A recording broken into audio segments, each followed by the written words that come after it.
Welcome to the second episode of the Real Food Traveler podcast about our back-to-back Viking river cruise. You can listen to part 1 about the Rhine Getaway. This one is about the itinerary from Lyon to Provence. But first, a brief Paris adventure we hadn't counted on. I'm Courtney Drake-McDonough, the publisher and managing editor of RealFoodTraveler.com and the host of the Real Food Traveler podcast. My guest again today is my partner in travel and life, my husband, Jimmy McDonough. Hi. Hi. Glad to have you join me again. Good to be back. Between the end of the Rhine Getaway cruise that we talked about in the first episode, which ended in Amsterdam, we needed to get from there to Lyon for the next cruise. We'd planned every aspect of this transfer time between cruises versus doing a post-cruise excursion with Viking or a pre-cruise excursion with them for the next cruise. Yeah, so the plan was to take a train from Amsterdam to Paris, spend a few hours in Paris, and then take another train to Lyon, which would have gotten us to the ship late in the evening. We had everything planned out, and then our plans went kaplooey. The train to Lyon was canceled, followed by every other possible train to Lyon for several days. We even checked airfare, which is outrageously pricey. So there was general gnashing of teeth and a bit of blue language as we tried to figure out how to make our way to Lyon that day. It didn't happen. So instead, Courtney found a hotel in a pleasant area of Paris. So we spent the night and took a 5-hour bus ride through the French countryside to Lyon from Paris the next day. Now, before that bus ride, this is a little tip for you. Don't always trust Google Maps because on our way to find the bus station, we ended up on this horrible, long, hot walk along a very busy street and then had to go in through the garage of the bus station. Remember that, Courtney? How fun that was? Oh, yeah. I remember every minute. Beware when you're using Google Maps to find your way around Paris. It doesn't always necessarily work out so great. Yeah, you're being nice. To me, Google Maps was a big fat liar, and I was very angry. So bottom line, although we can now almost laugh about it all, and those trials and tribulations were not anything catastrophic by any means, it put a lot of unnecessary stress on us. More on the concept of planning your own travel versus going through Viking at the end of this podcast. Now, in our part 1 episode, we told you about how the Viking cruise ship was set up, including the sun deck, the lounge, the aquavit lounge, and the dining room. On that first cruise, we were in a water-level cabin, but on the second cruise, we had a veranda stateroom with sliding doors and a balcony with 2 tables and a chair. Although the water-level stateroom was fine, it suited us fine, especially if you're the kind of person who spends the majority of your time outside your cabin, which we were. But I have to say, it was really wonderful to be able to sit in bed and watch the scenery go by, or at the desk, because I was working a bit during this trip and had a wonderful office with a view. And of course, sitting out on the patio was really wonderful too. So we can tell you from experience that while a water level room is fine and it's the lowest price type of cabin or stateroom, if you can do the veranda or French balcony, it's a real treat, really wonderful thing. I would agree. Yeah. So now on to the itinerary of this second Viking cruise that we went on. Yeah. So the cruise started in Lyon, France, and we were there. Well, the cruise is there a bit longer because we were there late. But a little bit about Lyon, France. It is France's 3rd largest city at the intersection of the Rhone and Saône rivers. And it's considered the gastronomic heart of France, and frankly, even more than Paris. And the city's history goes way, way back, even to pre-Roman times. So it's been there for over 2,000 years at this beautiful spot on these rivers where they converge. So while we were there in Lyon, we took a Viking river cruise excursion to the Beaujolais region, which is north of Lyon. And that was lovely. We went through the countryside, saw lots of vineyards, etc. And it is an official wine-growing district of France, Beaujolais. We learned much about Beaujolais wines and the history of the area. We went to a lovely family-owned winery where we had a tour and a guided tasting in a subterranean cellar. And we learned later, by the way, that other Viking guests who went on the excursion, they went to different chateaux. So, in other words, not all of the guests descended on one chateau for this experience. They split us up into smaller, more manageable groups, which was very nice. So Viking did a great job there of giving us the opportunity to have similar yet different experiences. So some of the guests raved about, actually they all did, right? They all raved about how beautiful the countryside was and which chateau they went to. Some of them were open air. Ours, like I said, was in a subterranean cellar, which is really cool, really unique. And Courtney, do you want to talk about that other excursion we went on that was just so terrific? Yes, and I'll back up a second to say that, like in our first podcast, format-wise, to make it really helpful for those of you listening, we're breaking up each port by about something, what we did there, and our recommendations for something not to miss. So here is the don't miss for Lyon. Doing the paid excursion Flavors of Lyon walking / food tour. That's what we recommend. At Real Food Traveler, we're big proponents of always doing food tours whenever you have the opportunity, because they're such a great way to experience the local cuisine and the places and the people behind it. So we got to visit 4 different businesses and try completely different things at each. And these are places where the locals shop and the locals dine, and we ate and drank local fare and met the owners of these businesses.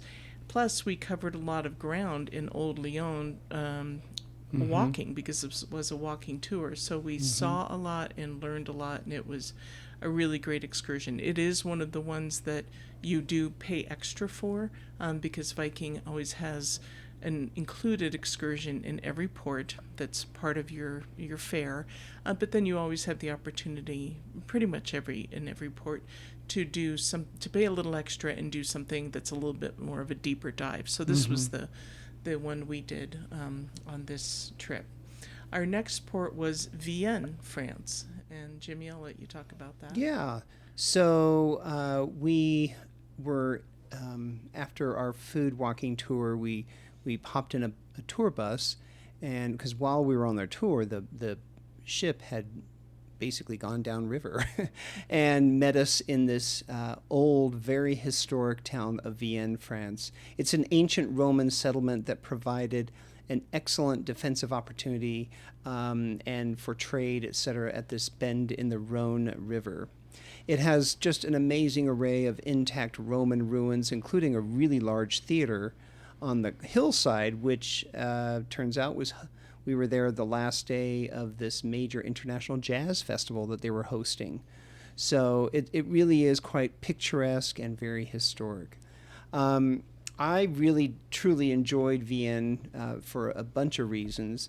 When the Viking excursion set out for the day, I took the active version, so Viking excursions sometimes have a leisure option, and then they have a more active version. And in this case, the active group climbed up those steep cobbled hills and passageways to the very tippy top of the hill above Vienne for an incredible view of the Rhone River Valley and the surrounding farms and fields and little villages and things like that. Lots of red tiled roofs, and again, right there below at our feet were these Roman ruins, including the massive theater, which was really quite something.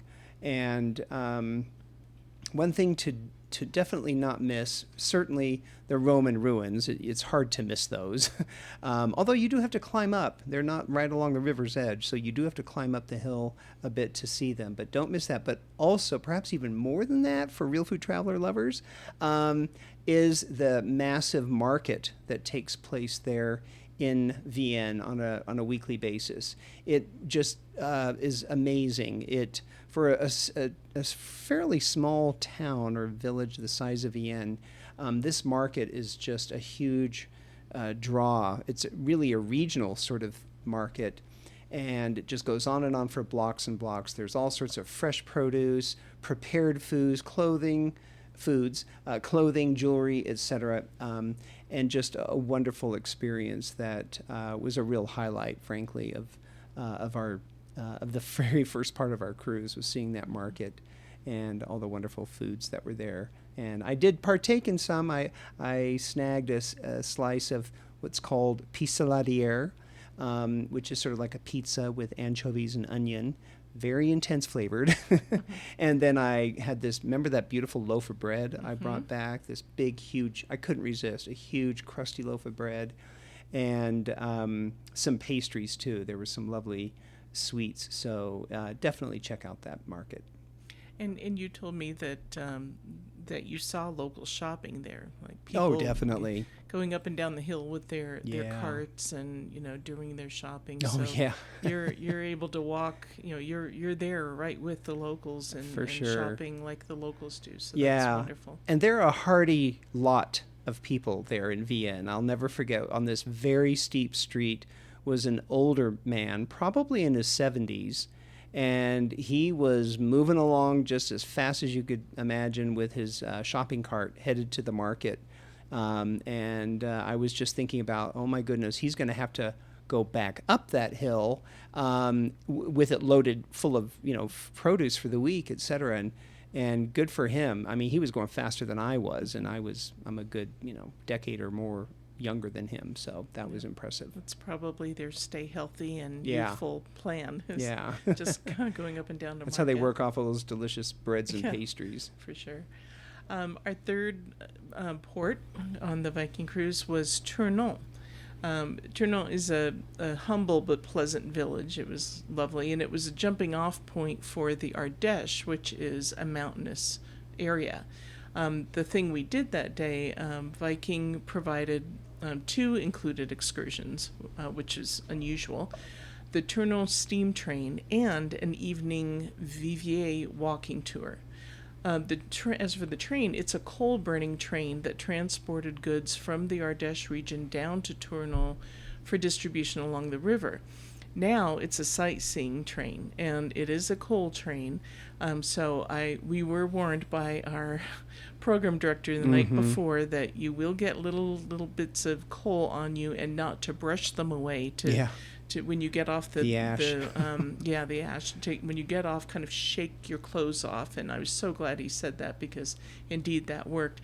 I would also add, especially if you have any respiratory issues, bring along a face mask, because absolutely, this stuff is in the air, ever so small, and small particulates, and especially when you go through the tunnel, which is fun and exciting. It's you're definitely breathing that in. So I really would recommend bringing and wearing a face mask when you do this. 100%. Yeah. There's a lovely gift shop there at the train station, where they sell local beers and liquors and world-famous Valrhona chocolate, which is made nearby. So be sure to pick up some things there. It's not just the typical train kitschy stuff. Right. There's really fridge magnets. There's that, and some charming books for kids. But there's local food products there too. Yeah, I really wanted to get some of it's called châtaigne liqueur, which is basically chestnut liqueur, and then myrtille, which was blueberries. They had blueberry liqueur.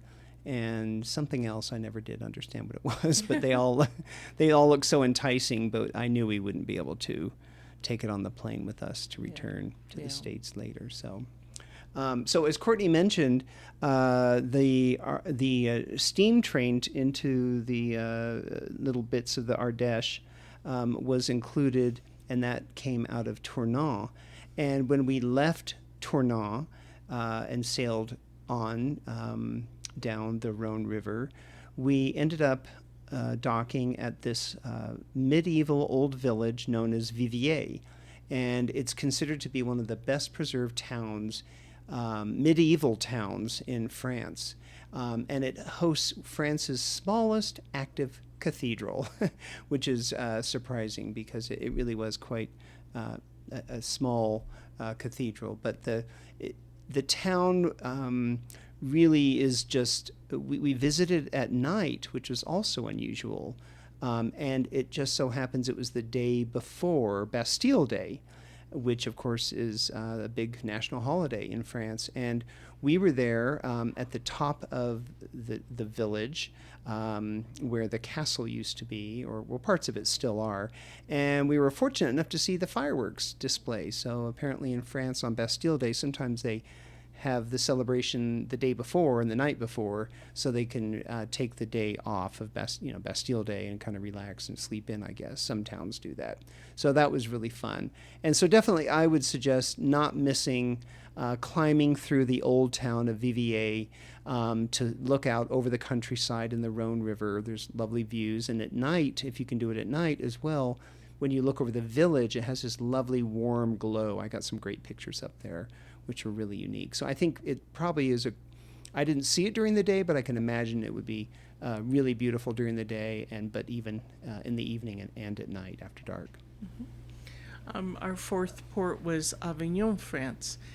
It's known as the City of Popes, and at one time, for a very long time, it was the home to 7 popes. So instead of Italy, instead of Vatican City, right, they were in France, which I had no idea, but we learned about that. And it was a long time ago, but actually it was a short period when there were the 7 popes. It was a very volatile period. It was only like a 70-year period when it was hosting the popes. But there was so much turmoil that... it was a small period of time. And so weren't there simultaneous popes? Probably. There was, all sorts of drama going on and intrigue and politics going on between the Vatican and Rome and Avignon. So there was a real a power play going on. Mm-hmm. And Avignon's historic city center is a UNESCO cultural heritage site. Mm-hmm. So as for what we did, we did the active and leisure walking tours. Jimmy did the active, I did the leisure, because at our port talk the night before, our program director had cautioned that the Pope's Palace had a lot of stair climbing, and my knee wasn't up to that. I was, but not my knee. So my leisure tour guide, she was so clever in giving us a rest at the base of the Pope's Palace, but she made come alive and kind of made us feel not so cheated of not being able to climb the stairs, because she had us participate in putting on a little play that explained how and why there had been popes in France during that time. Mm-hmm. And our leisure tour walked all around and visited the Les Halles market, like another RealFoodTraveler thing, because it's this wonderful market in a big building that has a living wall up above the entrance, so all this greenery up there. And there were all these vendors and produce and little mini restaurants and seafood and a butcher and I love somebody that place. who was selling nothing but olives and beans. It was really wonderful. Yeah, it was just the right size, I felt. Yeah. Because sometimes these markets can be just massive and overwhelming. This one I felt was just the right size. It had a nice variety and just a real local feel and wonderful looking stuff to eat. Definitely. So you went on the adventure tour, so tell everybody what that was like. Yeah, so as Courtney mentioned, the so-called active or adventure option for the included Viking excursion in Avignon was a tour through the town up to the Pope's Palace, and it was a lot of stairways. Definitely, this is a massive complex, this Pope's Palace, and it just sprawls and it's on many different levels. So it was incredible to to visit, and it was a very hot day. Remember how hot it was? Oh, yeah. I would say it was probably close to 100 degrees, but it was very, very hot there. And so, yeah, climbing those stairs at times got a little bit much, but luckily there were shady courtyards, and we were able to sit, and our tour guide was able to share with us some of the history. And by the way, at the time when we were there was this incredible art display that was just magnificent. And that really is something that is terrific, I think, about these European destinations and these cultural heritage sites, that they're able to acknowledge the past but also bring in the present. And so it becomes a part of today's world, and it's not just like a dead space caught in the past. You know what I mean? Like, you do have the history there. It's unavoidable, and that's important, but it's also breathing life into it for the contemporary world. So that was amazing. So if you ever visit, who knows what kind of exhibit there might be going on at the same time. So yeah, it was a terrific, active exploration of the Pope's Palace, and then also back into the streets of Avignon, and that was just a real treat. Really enjoyed that. And then we went back in the evening because the ship it was Bastille Day. Yeah. Yeah, and the ship was docked there until late at night, so it was okay for us to be able to go back in. And there happened to be a concert going on for Bastille Day in that heritage square, but otherwise it was nice and really interesting to see the nightlife scene, and families walking around and people sitting on restaurant patios and just kind of going about their life, enjoying this place. Yeah, it's a very energetic city, and as you said, in the cool of the evening, people emerge, because during the day it was hot. Yeah. It was still busy, but it was a different energy. Now, the fifth port we went to was Arles. This is the site of a smaller version of the Colosseum in Rome, and it's still used today, which I just found amazing for bullfights and other events. And Van Gogh lived there for a time, and he was prolific in his paintings while he was there. And most notably, that's where he recovered from cutting off his own ear.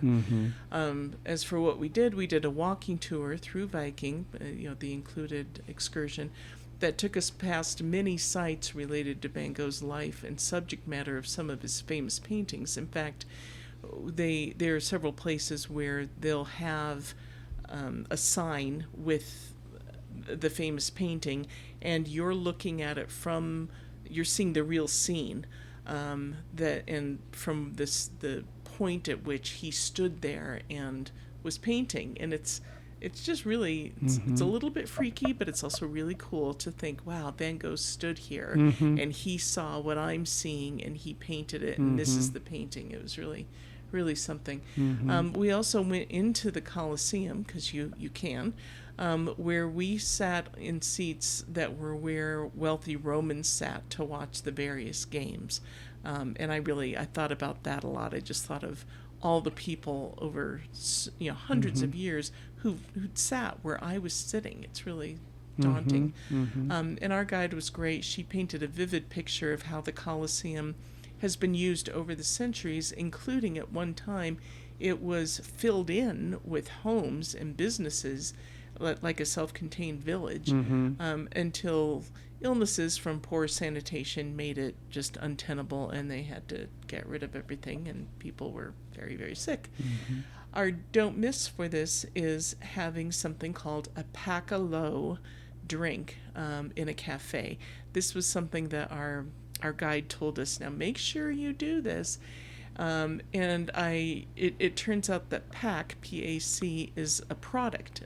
It's basically lemon sugar syrup that comes in a bottle. You can buy it there. In France, it's just super common. And so we sat and had one in the cafe that was in the courtyard of the hospital where Van Gogh recuperated. And basically they bring you a glass full of ice with maybe an inch or so of this pack, and the low is water. Yeah, Low carafe. is water, a carafe of water. So they bring you an ice cold carafe of water, so you can pour in as much as you want and sort of basically dilute that lemon syrup to the degree you want. And it was indeed really wonderfully refreshing. So make sure you get a pack à l'eau when you go there. That's what the locals drink. That's what the locals drink. So the next port, we went back to Avignon solely for the purpose of disembarking. So that's seemed a little odd, but it's how they had to do that. Oh, and one thing I want to mention before that, I think it was that night before in Arles. On every Viking River cruise, they have one themed dinner night. Now this is in addition to how every night they have a special menu that is related to that destination that you're in, or the country that you're the into. country or that destination, so that you are eating authentic cuisine while you're traveling. But once on every cruise, they go all in and have this themed buffet, and where the wait staff is in costumes, and they put decorations up, and they dress up the tables differently. Well, so we'd done a German one on that first one, the first cruise. On this one, it was a French buffet, and so they had these beautiful Taste linens. of Provence. Yeah, they had these beautiful linens on the table that were provincial from Provence tableware, and the food. I do not know how they turned out that much food. It was amazing. The variety was incredible, Yeah.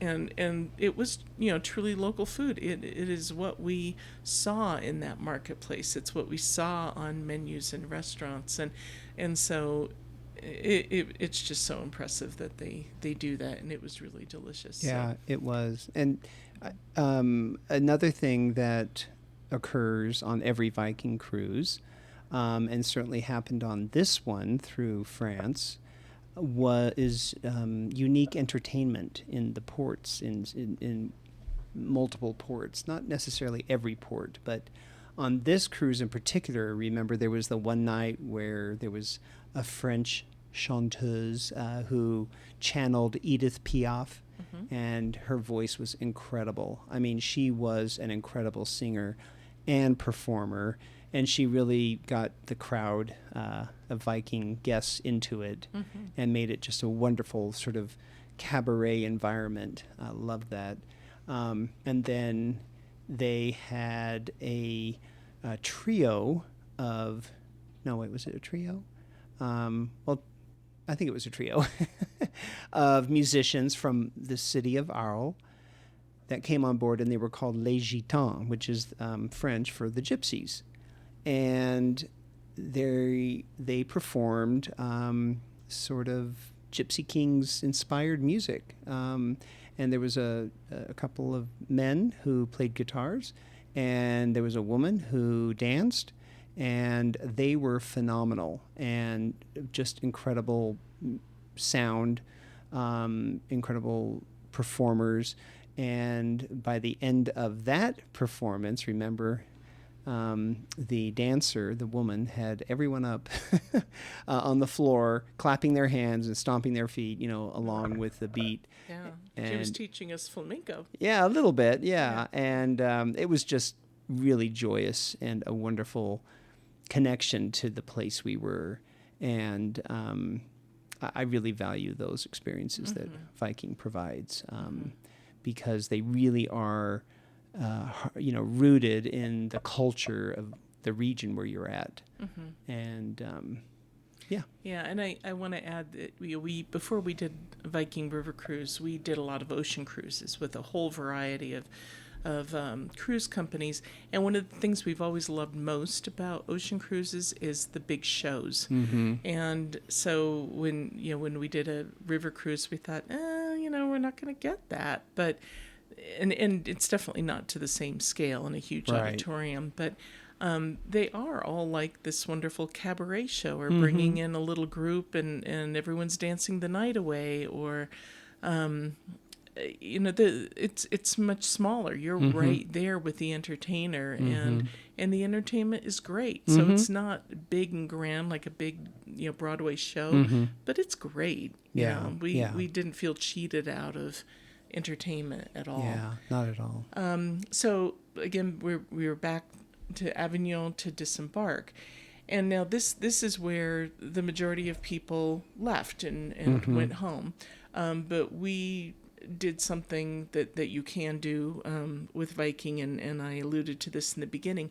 You can purchase a pre-cruise or a post-cruise add-on excursion. So that is over and above your passage on the cruise ship. So we did one for Aix-en-Provence, and this is where things the difference between us going it on our own in terms of planning and doing our own thing versus leaving it to Viking was really, really apparent. Yeah. So In a good way. yeah, as Very I'll positive way. tell you. So so we drove. I mean, there was a coach bus right there. They put our luggage on right from the ship. We get on the bus and we took this lovely drive. He took the driver took the long way versus the highway, which meant it was twice as long, but oh my gosh, so scenic, so Beautiful, incredibly yeah. scenic, and that's why they Through the Provence countryside. yeah, that's why they Dreamy. took the long way. So it went through the countryside and it stopped at a stunning cliffside village and what is perhaps the oldest intact Roman bridge in France. So that was really cool. We arrived at a hotel where Viking had us stay, so it's all been vetted by them. I think it was a 4-star hotel Oh, that's in right. Aix-en-Provence. Yeah. And it was lovely.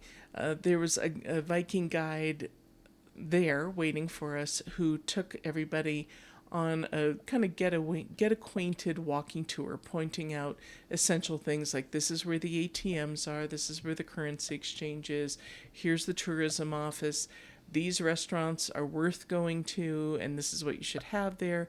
Don't bother with those. Here are the key museums. It was really helpful. So except for a formal walking tour excursion the next day, we were really on our own to explore, which I liked because it was this nice balance of knowing somebody was there for us if we needed them, but we got to do our own thing. And we did explore a lot. We walked and we walked and we walked through this lovely area where Cezanne, the artist Cezanne, grew up and lived the majority of his life. In and, Aix, yeah. and died there. And there was an exhibit going on of his paintings at a museum. And we had purchased tickets from the tourism office the day before. So thankfully we knew where the tourism office was because our Viking guide had told us. So or don't miss, James, I'll let you talk about that. Sure. Yeah. So Aix is an incredible place. It really is beautiful, historic, one of the most important settlements in Provence, and has, again, a long history going back to Roman times and possibly before. So it's just rich, that the architecture there is just fabulous. But I would say that, at least for us, a do not miss is the Cezanne Trail. So when you're walking through the streets of Aix, you look down and there are these little brass signs, or almost like a cobblestone, like we talked about the stumblestones in Amsterdam. But these are not exactly quite like that, but they're on the ground and they say Cezanne on them. And you can follow those to basically explore the areas of Aix where he went to school and where he had a home or a studio, and I believe eventually it does go to the cemetery where he's buried. So I And along the way, along the way, this Saison Trail, you're going through these cobblestone alleyways and little plazas, and just make sure you're looking around and just taking it all in. There's loads of shops, loads of pastry, pâtisserie, and boulangerie, and restaurants and cafes. It's a terrific place, and the Saison Trail goes right through it, so don't miss that. There is an incredible market there on Thursdays. It goes right down the main thoroughfare, and for the life of me, I can't remember the name of it, but it's the main thoroughfare that goes right down the center of the historic area, Grand Boulevard. And this market is amazing. It just fills it all up. Similar to the one in Vienne, it's full of food, baked goods, jewelry, clothing, and a great atmosphere. So definitely don't miss that.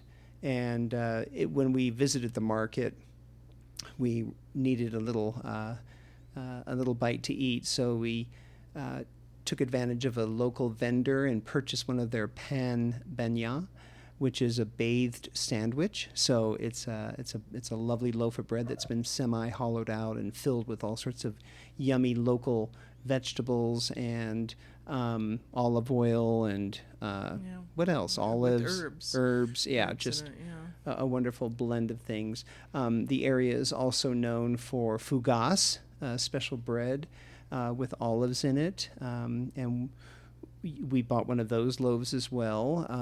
Again, the pisteladière is very popular, and then we did sit at a cafe, and I took a pastis, which is an anise-flavored liqueur that is very popular and very cheap, by the way, in Arles. So those are some things as well to not miss on the food front. I want to elaborate a little bit on that market because as we were walking around, we would happen upon another little square. And so we realized that there were different types of market going on depending on the square. So one of them was nothing but flowers. Beautiful flowers. That was Another beautiful. One was all baked goods. Your dream come true. And another one in a larger square had basically the equivalent of food trucks in there, and there was somebody with a giant cart making paella. I mean, he had this giant paella, and then he was packaging it up in serving sizes, and you could buy that, and that's where we bought the pampagna. Right. Excuse me, sandwich. So depending on where you were in the town, there was all these different kinds of markets, and so you would the locals, and again, this is for the locals. It's not really for the tourists, but we get to take advantage of it. But they would walk around to get their bread here and their flowers there, and shop for some clothing along that main street, and it was so interesting. Yeah, and great. This also reminds me because our Viking host, and who is also the tour guide essentially for the included excursions there in Aix. He was terrific, and he had let us know about the market, so that's frankly why we knew. But this brings to mind that a little tip for you when you're going on a Viking River cruise and you're taking excursions. The excursions are included. Again, you have the included, and then you have the add-ons.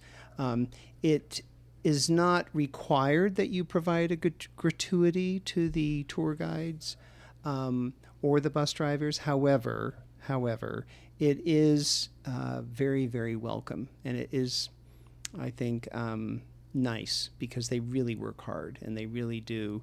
The tour guides we had were all so knowledgeable and friendly and helpful.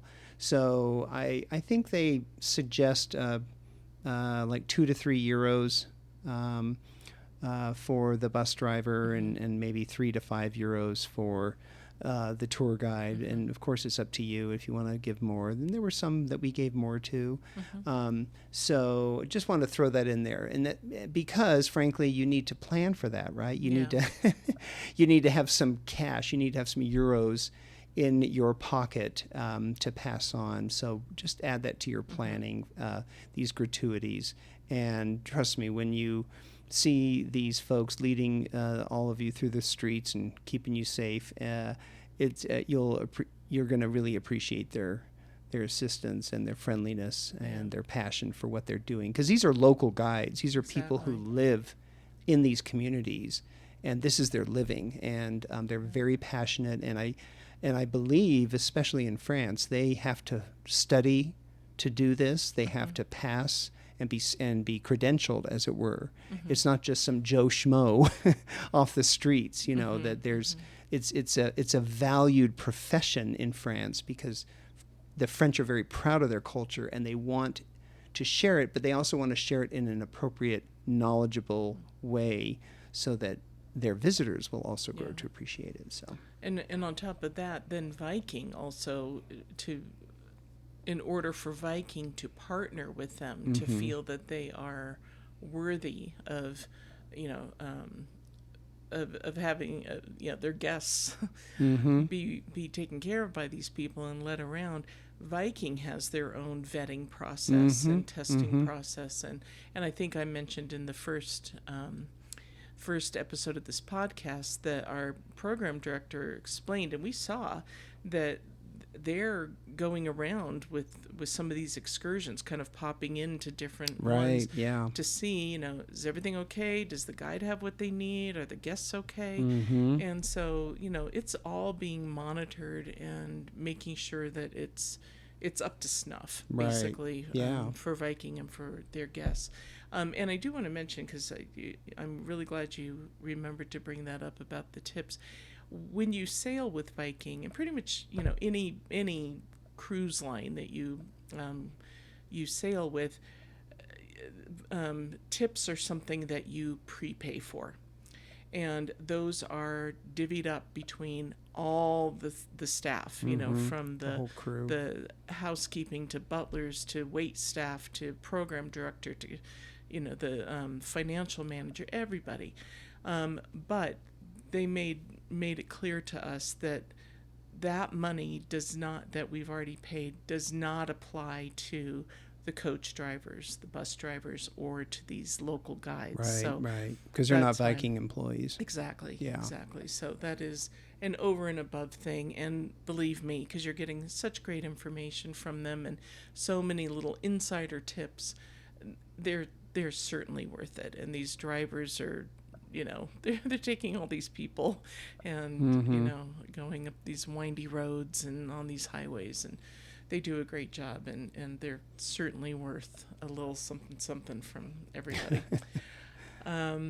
So on the third day of our post extension, our guide at the hotel because we had to leave early. People had to go to the airport at different times, and we had to leave before the hotel restaurant where breakfast was included for guests, before we could partake of that. So he arranged for a nice sack lunch for us, or rather a sack breakfast for us, which was so great. And a driver arranged by Viking then drove us to the Marseille airport, where there was another Viking person waiting for us, and just like, oh, hello. Yeah. You're there too. A lot of hand-holding. a lot, and I loved it.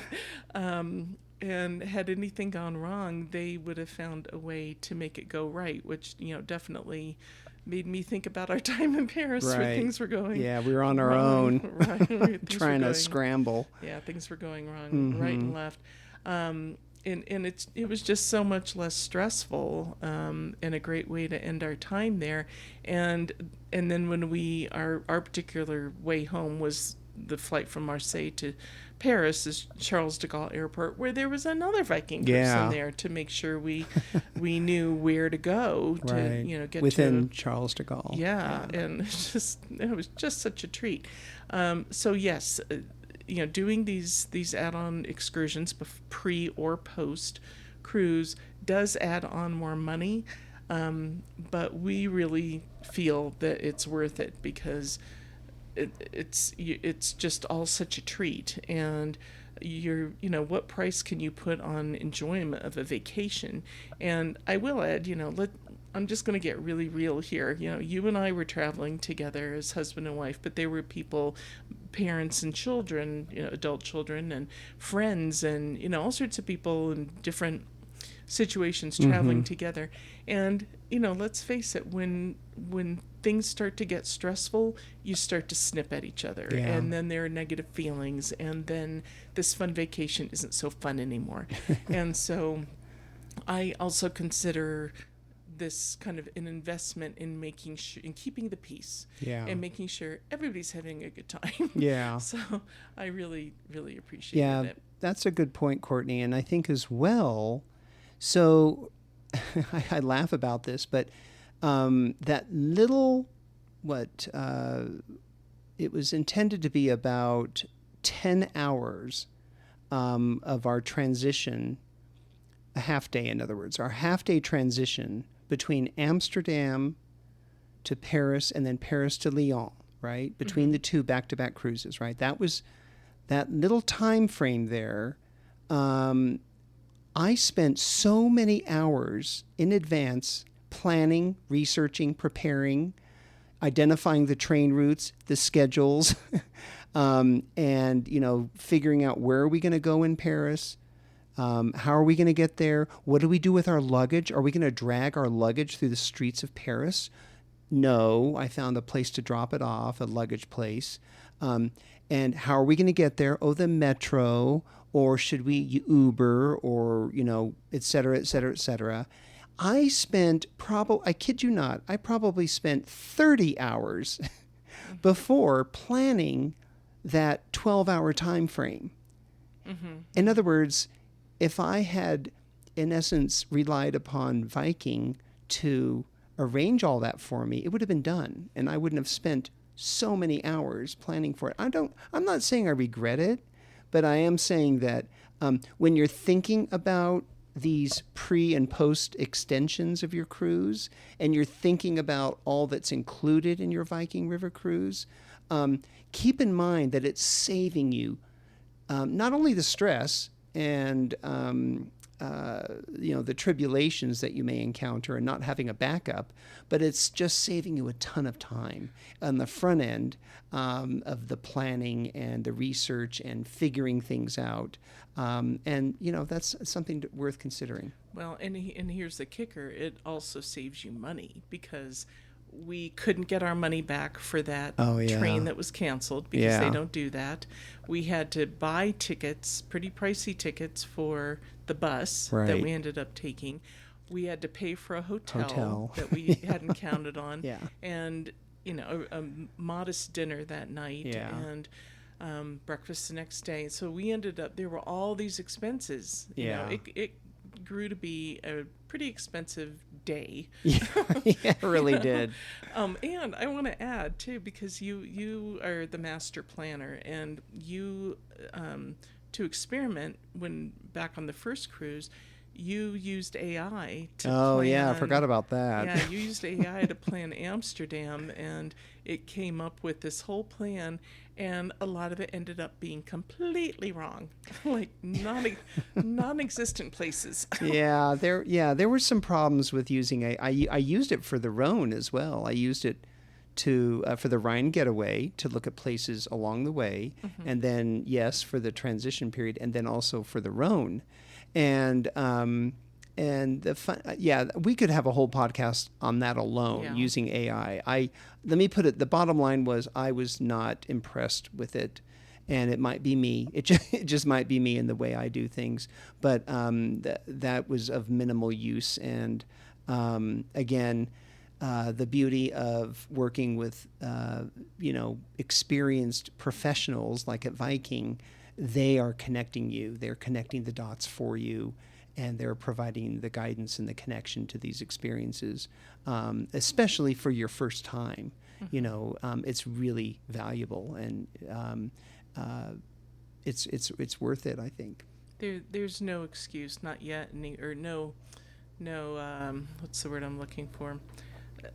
A human. There's nothing like having a human being to talk to who's experienced and knows what they're dealing with, and knows what's right and can pivot on a dime and Right. figure out what to do Well, if yeah. things go wrong. It's humans are good. Well, and especially when they're humans that are there with your best interests at heart. Yeah. And frankly, we had some encounters as well with others who were not associated with Viking, and they were looking to take advantage of us. Remember the taxi driver in Amsterdam? Yeah. So we won't get into too many details, but yeah, it is. It's really, really helpful to have someone on your side when you're going on these adventures. Definitely. So that rounds out our roundup of the itinerary on our second of our back-to-back Viking River cruises. And as always with our podcasts, we have an article associated with them that will be on RealFoodTraveler.com, and that's where we'll share some photos and links to things that we've talked about, so you can be reading that article while listening to the podcast, because we have a little player on there, and so that's kind of audio visual aids there, as well as the Real Food Traveler podcast is always available on iTunes, iHeartRadio, Spotify, Overcast, and pretty much everywhere you like to listen to podcasts.